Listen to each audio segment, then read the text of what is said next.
The way we remember the past differs so vastly from its reality. It's our first day up here. Seen a lot of promising stuff. There's a couple with some pretty big tops up there. Let's see, down through there.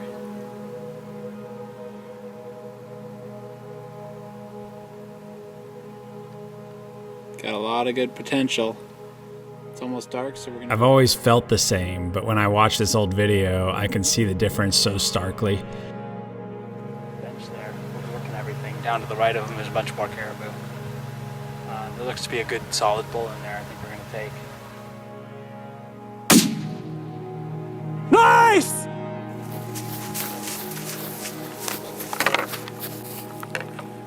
Okay. Ready? Yep. Oh, what's that? He's shooting off of a caribou. Off the horn of the caribou. That's how it's done. Some of it makes you smile. He had awesome tops. We were debating between the two. I had an opportunity present itself where I was able to shoot off the horn of my brother's caribou and kill this caribou. Made it happen. Very happy. Some of it makes you cringe. First Alaskan Barren Ground Caribou. Talk to us. What do you think of that Gunworks gun right there? Well, I gotta say, it drops him like a sack of potatoes. But all of it is a part of what makes you who you are You today. got a dead caribou on the ground. When you return to a place that hasn't changed in so many years, it has a way of reminding you just how much you have.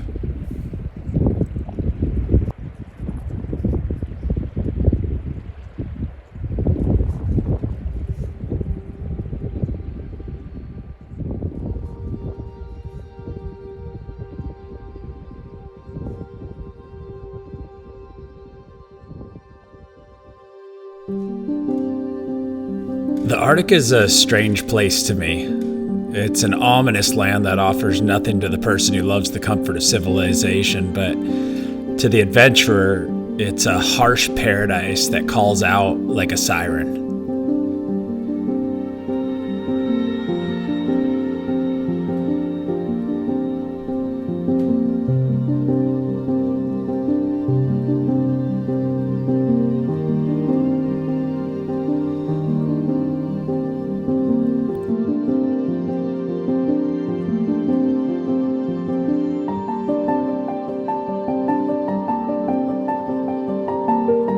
The beauty of the Arctic and its potential have captivated me since my early 20s.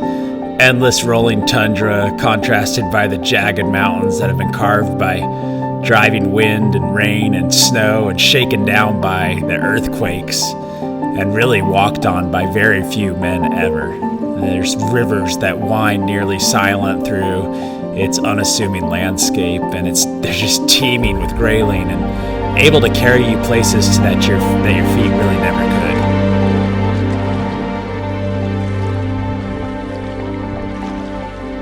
It's been 12 years since I last walked on the soft tussocks hunting these caribou, and we decided it was about time to head back up north and see what kind of stories we could drum up. We hope that you enjoy this hunt as much as we enjoyed making it.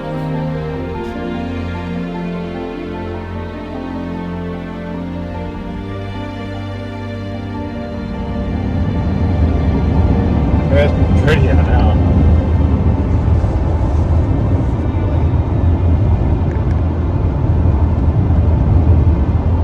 What are we doing? Driving to go see if there's caribou somewhere over the mountains, far away.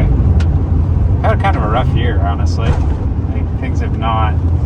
You just have those weird years. Adam and I were talking about it, where everything clicks. It's like first day of season, you get something, and then it's hard to explain, but you just get these weird years like this year where it just seems like everything is a struggle.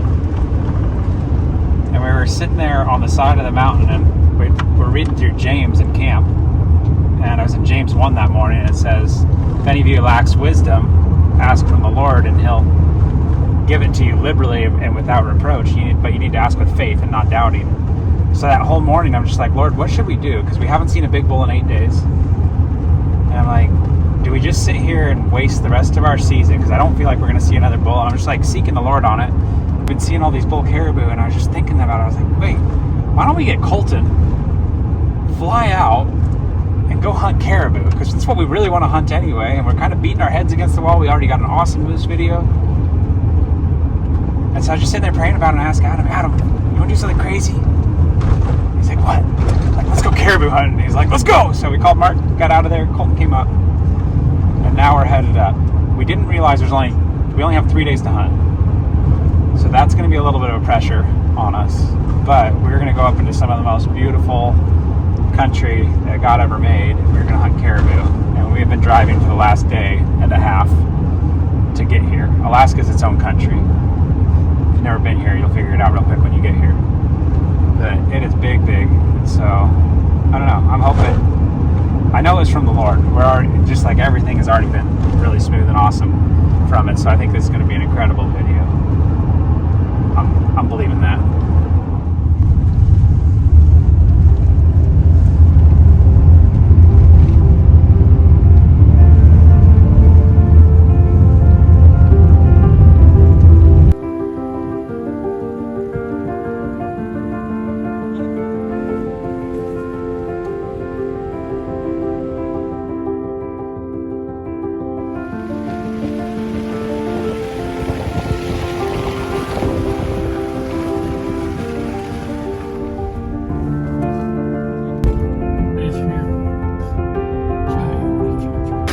Yikes, look at that.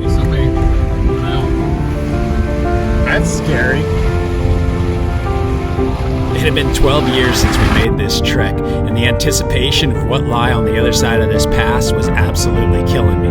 By the time we got over it, darkness was just setting in and we didn't get to see any caribou. So we pitched our tents and woke up the next morning to a beautiful clear sky and began to explore the area and see if the caribou that we remember were still roaming these hillsides.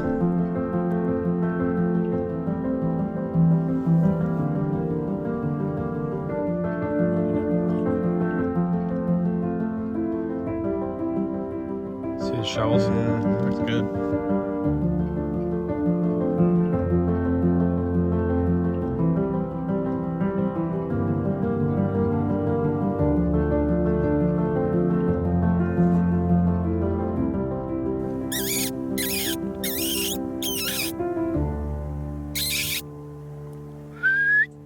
This first morning, we churned up a ton of bulls from the pickup as we drove through the rolling sea of tundra.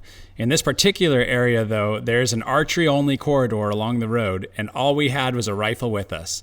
But that didn't stop Adam from putting a stock on this group of bulls armed with his video camera and a ton of excitement.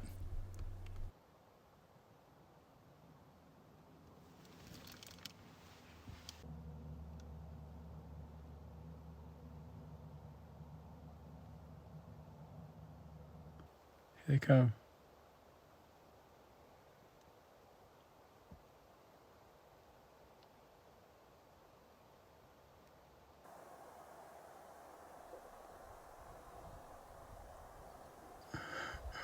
We're walking right over the hill at him.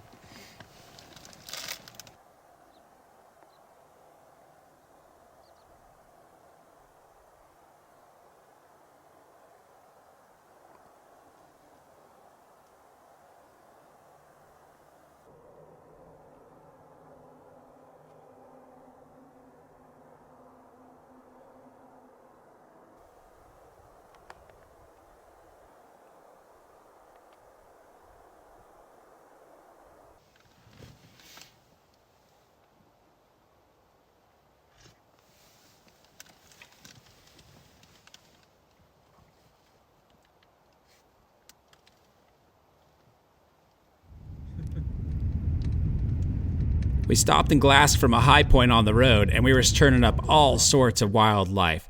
Out there about 5 to 7 miles, we saw a group of caribou, and we couldn't tell what they were just because of the distance, but we decided we'd lace up our boots and head out on a walkabout to see what was what. Now, if you've never walked on this tundra before, it is some of the most difficult walking that you've ever done, and it just uses muscles that you're not used to using. Even though it's flat, it can exhaust you extremely quickly, and you can get way farther out there than you ever want to walk back. All right, we spotted a couple what looked like to be pretty good ones, but they were like 7 miles away.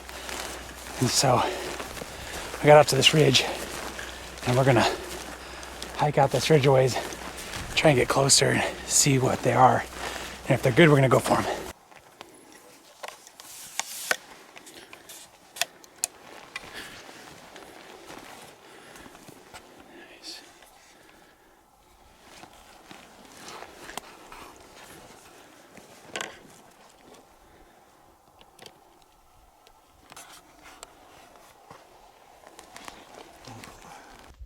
That guy. What? Hold on, watch. Can you see? You'll see. You can just see flashes of it. There. Okay, yeah. I see what you're talking about. You can see horns sticking way up there. Should have told me it was easy.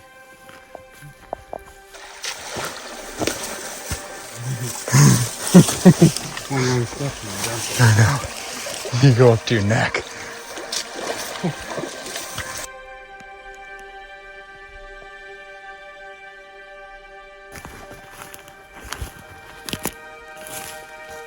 There you go.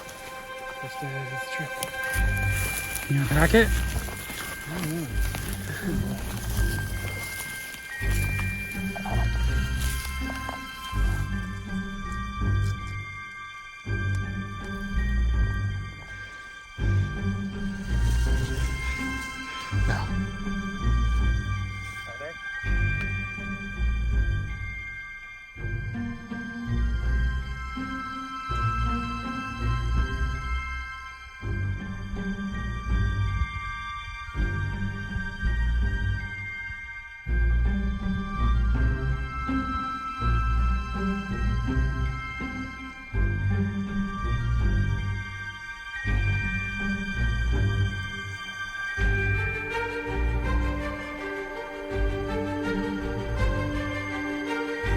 We had an incredible first day out on the tundra, but we never saw any good bulls, and it turned into an absolute death march in which we covered over 15 miles on this tundra. We headed back to the pickup, the camp, caught some grayling, hit the hay, and got ready to try a different method in the morning. We decided to blow up our rafts and go on about a 25-mile float to see if we could turn up some caribou in some other areas.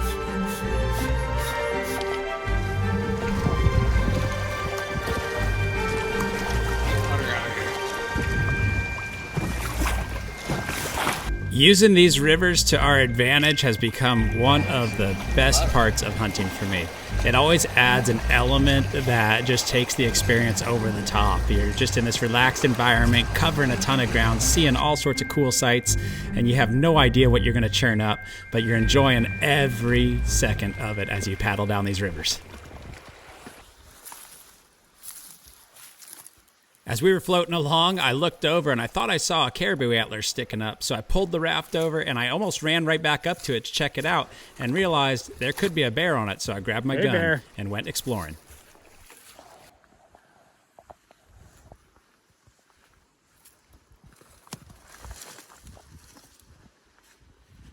Hey, bear.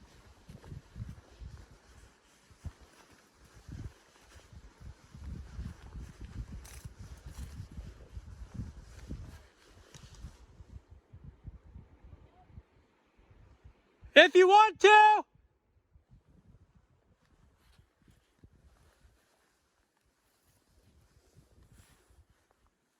Hey, bear.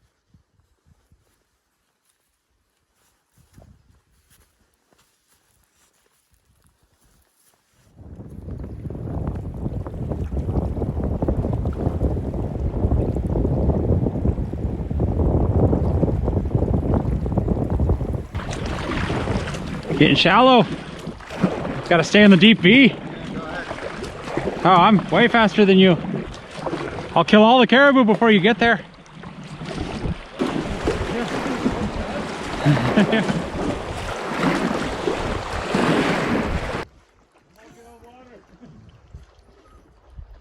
After about 2.5 hours of floating, we got to the spot we thought would be good. We tied up the rafts, loaded our gear, and took off a few miles across the tundra. We weren't seeing anything, and we were getting real hopeless, but just as we came over this ridge, Colton looked over and saw a whole bachelor group of bulls feeding about 250 yards away, and we could not believe our eyes, but we definitely were ready to capitalize on the good luck. Dude, that's a good one. Oh, man. You guys gotta see this shot. It's some good ones in there, guys. Yeah.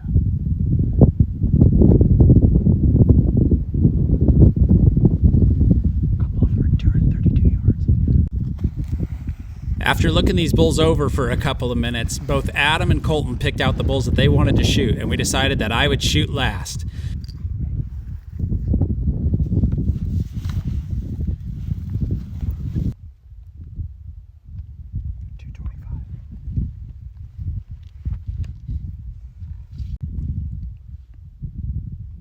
We had no idea as we set up for this shot that Adam's scope had completely failed sometime in the week before, and it was just by the grace of God that he hit his caribou. There he is by himself. Hold on. You can take him if you want. Wait. I don't have the other one. Okay. Hold on just a second. Colton, give me some time between the shots. Okay. Tell me when you're ready. Anytime. You got him. Okay. And G left. Yep. Got him. Here. Switch G. Here. Get him. Yeah. Hold on. You're getting away. Run over the top. Make sure you got bullets. As we ran after this bull, it really felt like being caught halfway between a dream and reality. So many things are the same, but you're not the same anymore. It feels like you've lived this before, but it's happening right now. And as we're chasing after this caribou, like my mind is just flashing back and forth. And what it's flashing back to is all of your experience, all those things that shaped you when you're young, all those hunting situations that you've been in, that you've learned and lived through. Your mind is drawing on all of that to churn what seems like a lost cause into a potential chance for this caribou. The thing is we're not the same as we used to be. And the real truth is, we're better for it.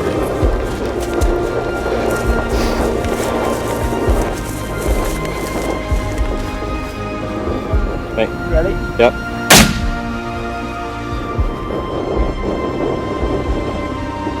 What is he? Nice. Yep.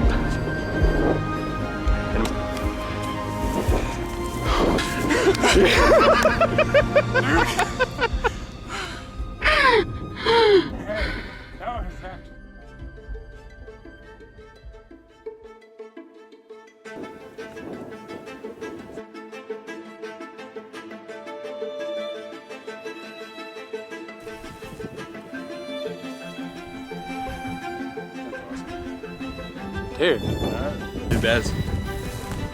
he's got good bezzes. Yeah, it does.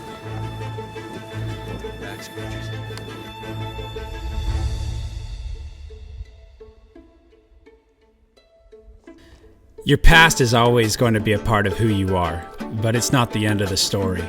God has a life for you that is eternal. In other words, it is forever. It's not fleeting. It's not fading. It goes on forever. You don't get old. You don't wear out. There is no more sickness. There is no more death. It is a quality of life that starts right now. God has a life for you that is not only eternal, but it is abundant. As David, the one who killed Goliath, would say, he would say, "My cup runs over." He also said in Psalm 16:11, "In God's presence is fullness of joy." And God has meaning for your life. He has a purpose for you. He has plans for you. He has good works for you to carry out. He has significant exploits for you to go on. And here's the deal. We all have a past, and we have all run from the life that we're really supposed to be living. We've run from God. We've hated Him for a whole slew of reasons. Maybe people have misrepresented God to us. Maybe things haven't gone the way that we wished or wanted them to go. But none of these are good excuses. The reality is that in God's presence is fullness of joy. And I believe that if you're watching these hunts, that's what you're chasing after, just like I am. Life and life abundantly. You're chasing after excitement. You're chasing after joy. You're chasing after adventure. And all of those are found fully in Jesus. When you keep God at arm's length, then the joy that you are chasing after will always be just out of reach. Grab a hold of God. It doesn't matter what you've done. It's kind of like the Backstreet Boys song. God doesn't care who you are, where you're from, what you did, as long as you love Him. It doesn't matter what you've done. It matters what you do now. And I want to challenge you today to take a step towards Jesus, to reach your arm out, to grab a hold of Him, to get going with Jesus and start living the life that you were made for. And if you want to do that, if anything I'm saying is resonating with you, I want to challenge you and invite you to go over to our website, www.limitlesshunting.com. We wrote a resource there called The First Mile, and it will walk you through everything that you need to know fundamentally about who God is, why you need to have a relationship with Him, how to put your trust in Jesus, and then how to follow Him and live with Him in a way that is so practical that it has a tangible and powerful effect on the way that you live your everyday life. So go over there. It's absolutely free. We want to get it in your hands, and we want to see you grab a hold of the life that you are made for, and that is in God's presence, where there is fullness of joy.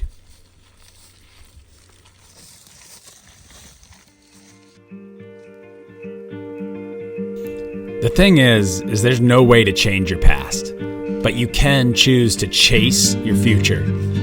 I want to challenge you to let bygones be bygones and begin your future with Jesus. God bless you all, and thanks for joining us, and we'll see you next time in a great adventure in God's limitless outdoors. Leave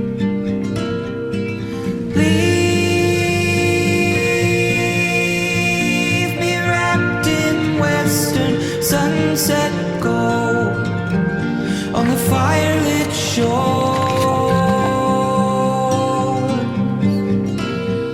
and save me from the southern winter's hold, but leave me yours.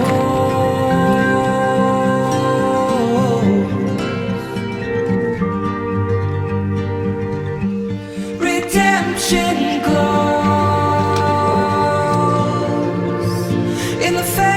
in the face of everyone, I caught your soul. In the face of everyone, but it's your turn to run.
Dusting, maybe only 2-3 feet, but we have chains if we have to, but we're going to try and push through without chain. I'm hoping.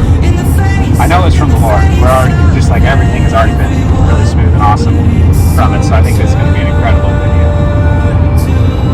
I'm believing that.